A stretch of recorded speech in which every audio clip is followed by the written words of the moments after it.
আমাকে যত ব্যথা দেবে ঠিক ততটাই আমি তোমাকে ফিরিয়ে দেব। সোহাগ তাচ্ছিল্য করে হাসল। নির্ঝরের চোখে চোখ সে ফিসফিস করে বলল, যুদ্ধটা তাহলে এখান থেকে শুরু হোক মিস্টার নির্ঝর চৌধুরী। আপনাকেও আমি ছাড়ব না।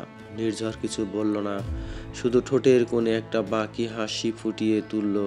ফটোগ্রাফার ফ্ল্যাশ জেলে তাদের বেশ কিছু মুহূর্ত ফ্রেম বন্দি করে নিল। ঠিক তখনই ব্যাকগ্রাউন্ডে মিউজিক শুরু হলো। একে একে দম্পতিরা ড্যান্স ফ্লোরে নাচতে শুরু করলো। সোহাগ নিজের জায়গায় এসে বসতে যাবে, কিন্তু নির্ঝর পেছন থেকে ওর হাত টেনে ধরলো। সে দেখে উপস্থিত সবাই হৈ হৈ করে চিৎকার করে উঠল। উর্মি আর মিঠিও হেসে জোরে জোরে হাততালি দিতে লাগলো। নির্ঝর এক হ্যাঁচকা টানে সোহাগকে নিজের বুকের উপর আঁচড়ে ফেলল। ওর কোমরে নির্ঝরের পুরুষালী হাত স্লাইড করতেই সোহাগের শরীর শিরশির করে উঠল। এর আগে কোনো পুরুষ মানুষের এত কাছে কোনোদিন আসা হয়নি তার। নির্ঝর যেরকম ভাবে তাকে ঘায়েল করার চেষ্টা করছে, নিজেকে কন্ট্রোল করতে বেশ বেগ পেতে হচ্ছে। নির্ঝর ইচ্ছে করে ক্রমশ সিডিউস করছে। ওদিকে ব্যাকগ্রাউন্ডে তখন মোহময় সুরে গান বাজছে, ইয়ে রাতে ইয়ে মৌসম নদী কি কিনারা। গানটা শেষ হতেই সোহাগ কেঁপে উঠল। নির্ঝর দুই কোমর শক্ত করে জড়িয়ে ধরে গলার কাছে মুখ গুজে দিয়েছে। হাততালিতে ফেটে পড়ল চারপাশ। সোহাগের হুঁশ আসতে সে ঝট করে নির্ঝরের বুক থেকে সরে এলো। মিঠি ওকে একা পাওয়া মাত্রই ফিসফিস করে বলল, বৌমনি, এর মধ্যে দাদা ভাইয়ের এত প্রেম জেগে। উর্মি অমনি ওর কান টেনে দিয়ে বলল, তুই প্রেমের কি বুঝিস? মিঠি মুখ ভেঙচি কেটে পাকোড়া চিবোতে চিবোতে চলে গেল। উর্মি সোহাগের কাঁধে হাত রেখে নরম সুরে জিজ্ঞেস করলো, কি ভাবছো সোহাগ? সোহাগ ওর দিকে তাকাইতে সোহাগের চোখের দিকে তাকিয়ে উর্মি যেন কিছু একটা আঁচ করতে পারল। সে সান্ত্বনার সুরে বলল, নির্ঝর একটু একরোখা আর জেদি ঠিকই, ওর ভেতরেও কোথাও একটা ভালো মানুষ লুকিয়ে। চিন্তা করো না বোন, ধীরে ধীরে সব ঠিক হয়ে যাবে। শুধু একটু ধৈর্য ধরে ওর রাশটা টেনে ধরতে হবে। সোহাগের বুক চিরে একটা দীর্ঘশ্বাস বেরিয়ে এলো। সে ভাবলো, হ্যাঁ, নির্ঝর সত্যি খুব ভালো মানুষ, তাই তো বউ ভাতের আগেই সুন্দর করে কন্ট্রাক্ট পেপারে সই করিয়ে নিল। সোহাগ চোখের জল ফেললো না, চোখটা টকটক করলেও সরে গেল সেখান থেকে। চোখের জল ফেলা বেমানান এখানে।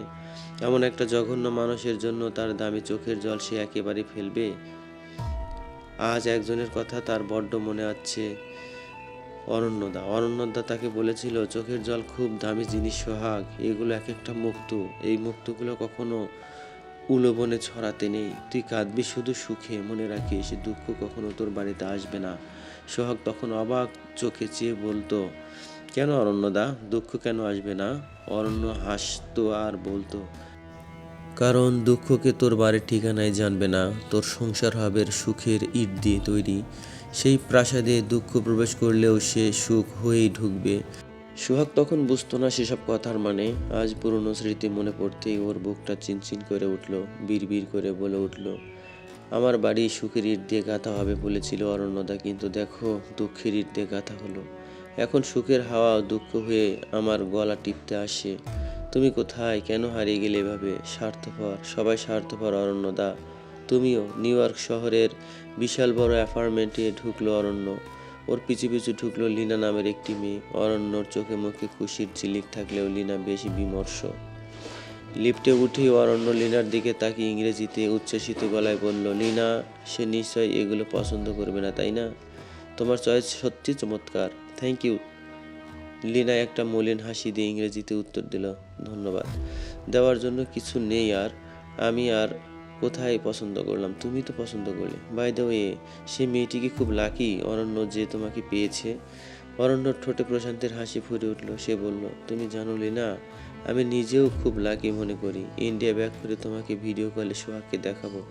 একদম একটা কিউট ডার্বি ডল। লীনা হঠাৎ অরণ্যর মুখোমুখি হয়ে দাঁড়ালো।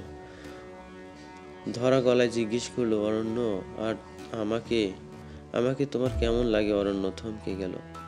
পরক্ষণেই বড় বড় চোখ করে আগের মতোই হেসে জবাব দিল, you are so pretty my sister. কথাটা শোনা মাত্র লিনার মুখটা ফ্যাকাশে হয়ে গেল। কি কোনো দিনও ও ওর মনের কথা বুঝবে না?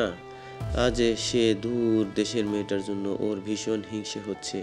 মনের কোণে একটা প্রার্থনা মাথা চাড়া দিল, গড় যেন অরণ্যের সোহাগের কাছে পৌঁছাতে না দেয়। পরক্ষণে লীনা শিউরে উঠল, না না, এ কি ভাবছে সে? অরণ্যকে সে ভালোবাসে, আর যাকে ভালোবাসে তার সুখের পথে কেন বাধা হবে? ও অরণ্যর মুখের দিকে তাকালো। ছেলেটার চোখে মুখে খুশির ঝিলিক দেখা যাচ্ছে। অরণ্য ওর প্রতিবেশী, সময়ে অসময়ে অনেকবার দেখা সাক্ষাৎ হয়েছে। এক পর্যায়ে তারা বন্ধু হয়ে উঠেছে। অরণ্য লীনাকে বোনের চোখে দেখে বরাবর, কিন্তু লীনা তো মনের গভীরে এক সুপ্ত অনুভূতি পুষেছে দিনের পর দিন। সে প্রথম থেকেই জানতো অরণ্য অন্য কাউকে নিজের সবটুকু দিয়ে ভালোবাসে, কিন্তু এমন একজন সুপুরুষ কে না ভালোবাসে? কি কোনো মেয়ে থাকতে পারে? লীনার সপ্তপর্ণে চোখের জল মুছে নিল। গডের কাছে পুনরায় প্রে করলো, অরণ্য যাকে মন প্রাণ দিয়ে চায় তাকেই যেন সে পায়। হোক না তার ভালোবাসা অপূর্ণ, তাতে কি? মনের গভীরে চাপা পড়ে থাক তার একতরফা অনুভূতি। অরণ্য ভালো থাকলেই সে খুশি। শুধু হয় জীবনে আর কাউকে ভালোবাসা তার পক্ষে অসম্ভব হবে না। লিফট খুলতেই ভাবনা থেকে বেরিয়ে এলো লীনা। লিনের অনুভূতিগুলো চাপা দিয়ে অরণ্যর সাথে এগিয়ে গেল। লিনার ফ্ল্যাট অরণ্যর ঠিক উল্টো দিকে। অরণ্য ভিতরে যাওয়ার আগে লিনাকে অফার করলো, হ্যাঁ লিনা, এক কাপ কফি হয়ে যাক। লিনা মৃদু হেসে বলল, আজ থাক অরণ্য, বড্ড ঘুম পাচ্ছে, অন্য একদিন হবে। ওকে, নো প্রবলেম বাই। লিনাও বাই জানিয়ে চলে গেল। অরণ্য দরজা লক খুলে ভেতরে ঢুকতেই কিছু একটা তার উপর ঝাঁপিয়ে পড়লো। সাথে সাথে মুচকি হাসলো সে। বৌমনি, ফুলসজ্জার ঘরটা দারুণ সাজানো হয়েছে, তাই না মিঠি? ঘরটা ঘুরে ঘুরে দেখতে দেখতে কথাটা বলল সোহাগ। আশেপাশে চোখ বোলালো একবার। পুরো ঘরটা গোলাপ দিয়ে সাজানো হয়েছে সুন্দর করে। বিছানায়ও লাভ শেপ করে গোলাপের পাপড়ি দিয়ে সাজানো হয়েছে। মাঝে বড় বড় অক্ষরে লেখা আছে সোহাগ আর নির্ঝরের নাম। সোহাগ মুহূর্তকাল স্থির হয়ে দাঁড়িয়ে রইল। তারপর নিজের নামের উপর রাখা গোলাপের পাপড়িগুলো মুঠো করে তুলে নিয়ে ফু দিয়ে উড়িয়ে দিল। মিটি সেটা দেখে চমকে গেল। কি করছো বৌমনি? সোহাগ বিড়বিড় করে বলল, উড়িয়ে দিলাম। সোহাগ তো নির্ঝরের সঙ্গে থাকতে পারে না মিঠি। একদিন না একদিন তাকে উড়ে যেতেই হবে, তাই আগে ভাগেই নিজেকে মুক্ত করলাম। কি বললে?